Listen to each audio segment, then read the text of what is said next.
This is Andi Purewal for Boxing Social, and I'm delighted to be joined by Liam Smith down at his open workout today. Liam, how you doing? Yeah, I'm good, mate. All good, you? Yeah, I'm all good, thanks. Good to hear you doing well. Getting on the pads there, how does it feel to be closer to fight day, getting a bit sharper as we get closer to the day, like I said? Yeah, it feels good. It feels good to, every fight will tell you, it'll be good to be fit and down in weight and sharp again. Obviously, every fighter will experience that bit after camp where you're out of shape and you think, oh, I've got to get back in shape. It's very, very hard to get fit and get in shape. It's very, very easy to lose it. So every fighter feels good about themselves when the weight's good and when they're fit. How has this camp compared to previous camps on the back of joining Matchroom as well? It's been good, being different. I've had different obligations with Matchroom and the Sky people, but they've been good to work with. I'm excited to be my first fight for Matchroom and back on Sky Sports. It's been good. The camp's been good. I've been good throughout it. I've been excited throughout it, and I've had a new bit of fire in me.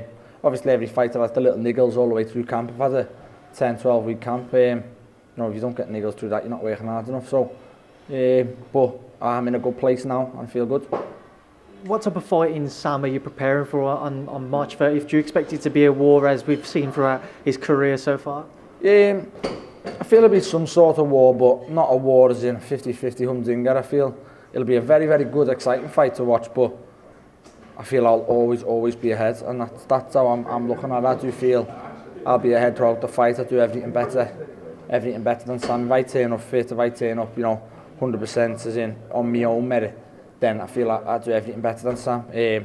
Obviously, that's what I've stated that in previous things. I'm not cutting corners and overlooking Sam, because that's how Sam does cause us upsets. And he won't be doing it with me, and deep down I feel he knows he won't be doing it with me. The fight wasn't necessarily one which I anticipated happening. Where did he rank in terms of the list of opponents that you was looking at? I weren't looking at many. I saw him at Matchroom. The first fight deal he offered us was this fight, and I took it. It made sense. A lot of people look at it as it's a lose-lose for me. He's just being stopped in 2 rounds. If I don't stop him in 2 rounds, people will say, oh, he's just being stopped in 2 rounds by an African. If I struggle with him, people say I struggle with him. So, it's a lose-lose for me, but I don't look at it that way. That's the excitement I've got for this fight. I feel Sam's an opponent that I can look good against, that I can get all my pet shots off against, and I think I can do a proper job on Sam. Then spin it and look at it the other way around. Do you feel that you need to put in an impressive performance in some capacity because you're looking at those world title fights further down the line? Yeah, I do. I feel as if I've got to prove that I still can push on from here. Been out the ring a long time, been out the ring since July, but Sam's a good opponent for me to do that with. I feel for him because he's, I've just sparred the African kid who stopped him. You know what I mean? I sparred him, and that's where I feel for him. Sam's a million times a better fighter than him. You know what I mean? But it was just that sums up boxing for you. He landed, he caught Sam, he ate Sam and finished Sam. And that is boxing for you. That's what I've just said out there. One punch can change a fight, and I'm not going to be switching off mentally, looking out the ring and think Sam lands one shot with a little glove on and think, he finishes me. No way. It's interesting you say that you've sparred him, and what did you make of his opponent? Obviously, what he was brought over here for, he was a novice. I baffled how he beat Sam. I've sparred Sam, you know what I mean? And I was baffled how he beat Sam, but with little gloves on, if you get kids who can punch, they can take it out, and I believe the kid can punch. So, he's landed with Sam and he took Sam out, and again, that's what I stated before, that's Sam's downfall, where he tries to be too brave for his own good. Now talk about your own plans, provided March 30th goes well. What have you spoke to Eddie about? No, not after that. I've done a 3-fight deal. Obviously, one was America, one was a massive fight, one was first fight back in Liverpool. We haven't spoke any opponent wise. For Sam was the first name mentioned, and that's the way it'll be until Sam's out the way.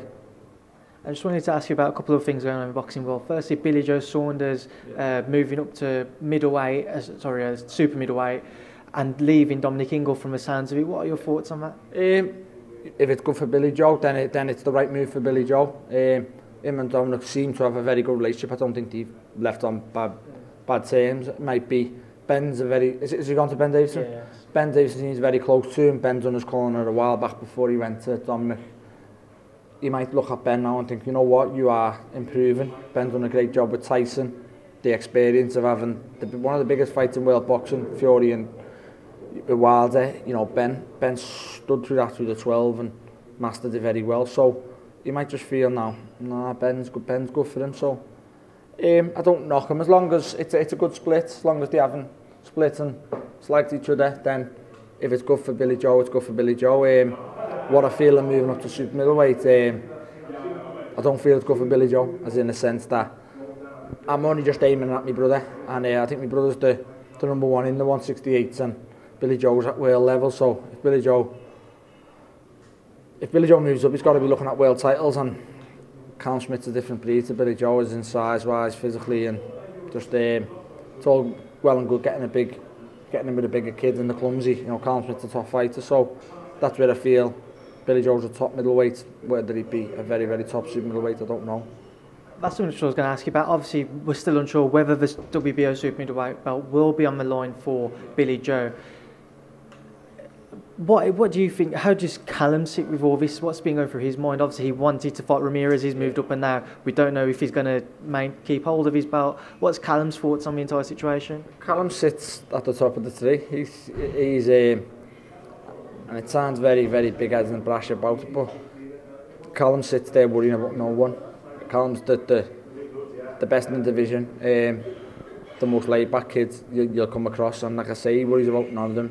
Say to him now, what's checking the Billy Joe WBO title? So that is what it is. Like, and you match it with Billy Joe, it's the same as he took the Groves fight, the same. You know, you don't see him getting agitated, you don't see him getting rallied up, you don't see him.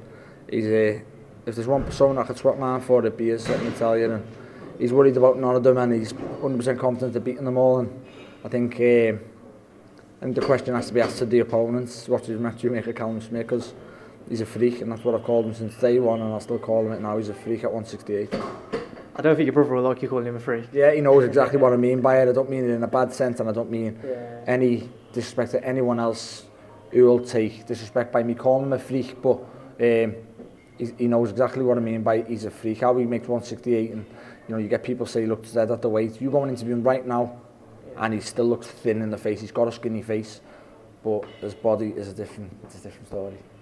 And we've also just seen Gennady Golovkin sign with Dazn on a 6-fight deal. Do you think that's a good move for him? Do you think he has 6 fights left in him? No, no way. I don't think he's got 6 fights left in him. But I feel it's a great move for him. I feel there was talks of him and Callum.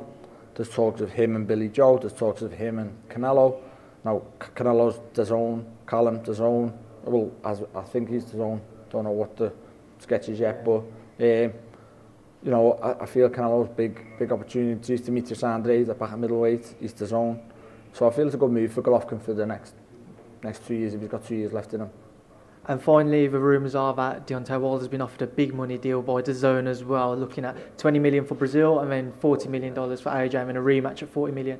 What are your thoughts on that? Mate, it's crazy, as in, like, you know, we're talking about 20 million and 40 million, and you know, we're arguing with Eddie for 20s and 40 grand. It's crazy, but I feel they need to just put listen, mate, they're set for life anyway. You pay me 40 million, you never ever, you know, my kids won't ever have to work again. So if they really want to prove who's top dog, then just drop the egos aside. I feel if you're Joshua and someone wants 45%, they're still not getting more than you. So just give them, son, I'll give you your 45% this one time only, but I'll prove I'm the best. And then next time you're getting 30, the next people are getting 30 and 20s or whatever else it is. You know what I mean? So that's what I feel needs to happen. And if I'm Wilder, I'm biting their hand off of that deal, because Wilder's getting $3, $4 and $5 million now, and he's been offered 20 for Brazil. It's crazy money. Well, Liam Beef Smith, I know you're going to want to shoot off now, so thank you as always for speaking to Boxing Social. Nice one, mate, thank you.